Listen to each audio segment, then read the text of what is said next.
Episode की शुरुआत करिश्मा से होती है, जो सभी को बताती है कि साई घर पर नहीं है। सम्राट विराट से पूछता है कि क्या उसे पता है कि साई कहाँ है।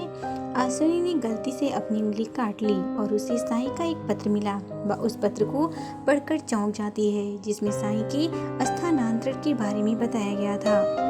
साई घर छोड़कर घर चिरौली जा रही है। वह हर चीज के लिए अश्विनी को धन्यवाद देती है और उसे चोट पहुंचाने के लिए माफी मांगती है। अश्विनी रोने लगती है। वह विराट के पास जाती है। वह महिला और उसका पति अपने बेटे के साथ जाने वाले होते हैं, लेकिन तभी उन्होंने साई को गड्ढे में देखा।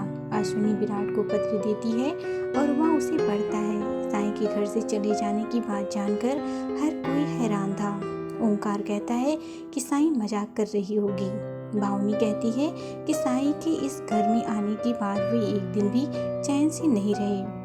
पाखी सोचती है कि इसीलिए साई कह रही थी कि वह चीजों को ठीक कर देगी और कुछ भी गलत नहीं होगा। अश्विनी कहती है कि उसने कभी नहीं सोचा था कि साई यह फैसला लेगी। सम्राट विराट से पूछता है कि जब वे एक ही कमरे में रहते हैं तो उसे साई की योजना के बारे में कैसे पता नहीं चला। विराट कहता है कि वह एक प्रतिशत भी हैरान नहीं है, क्योंकि साई पहले दिन से यही कह रही है कि वह घर छोड़ देगी। इसमें कोई नई बात नहीं है। उसने उसे कुछ भी बताने की आवश्यकता महसूस नहीं की, लेकिन उसने दिव्यानी को सब कुछ बता दिया और कहा कि वह उसे किसी को न बताए। सम्राट कहता है कि विराट को कभी कभी साई के दिमाग को पढ़ना चाहिए। वह उसके साथ कुछ भी साझा क्यों नहीं करना चाहती।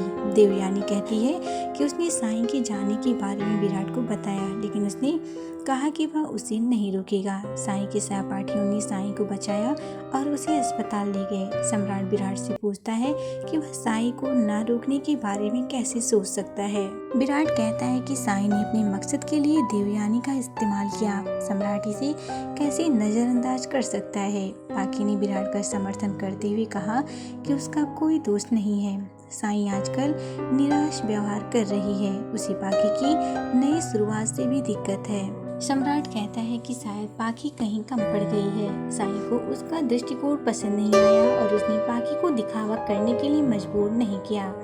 उसने सिर्फ इतना कहा कि वह अच्छे इरादों के साथ काम करेगी।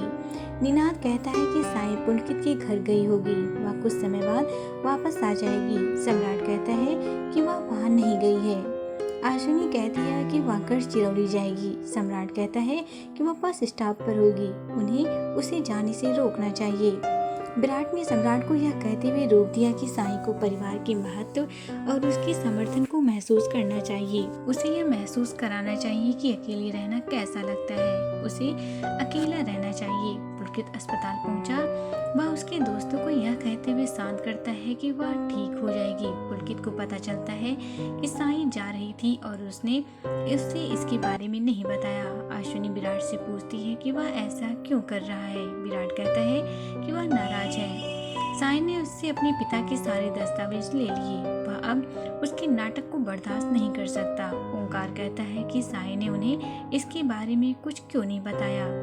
यह पूर्ण नियोजित था। भावनी कहती है कि वह हमें सीधे सूचित कर सकती थी। विराट कहता है कि वह देवयानी का इस्तेमाल कैसे कर सकती है। देवयानी कहती है कि विराट ने साई को नहीं समझा। उसने उसका इस्तेमाल नहीं किया। सम्राट देवयानी से पूछता है कि वह चुप क्यों रही। देवयानी खेल के बारे में बताती है और भावनी सम्राट को हमेशा साई का समर्थन करने के लिए डांटती है। वह वास्तव में आत्म केंद्रित है और सभी की खुशी से ईर्ष्या करती है। सम्राट कहता है कि वह साई की वजह से वापस आया था। पाखी कहती है कि अब सम्राट उसका अपमान कर रहा है। सम्राट बोला, पाखी की वजह से विराट खुश है। विराट ने उसे चुप करा दिया।